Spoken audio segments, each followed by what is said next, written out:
శివ శివ శంకర భక్తవ శంకర శంభో హర హర నమో నమో శివ శివ శంకర భక్తవ శంకర శంభో హర హర నమో నమో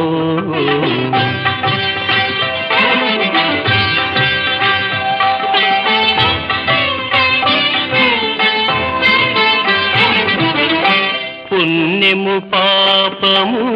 ఎరుగని నేను పూజలు సేవలు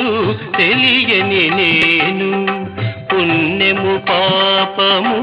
ఎరుగని నేను పూజలు సేవలు తెలియని నేను ఏ పూలు తేవాలి నీ పూజకు ఏ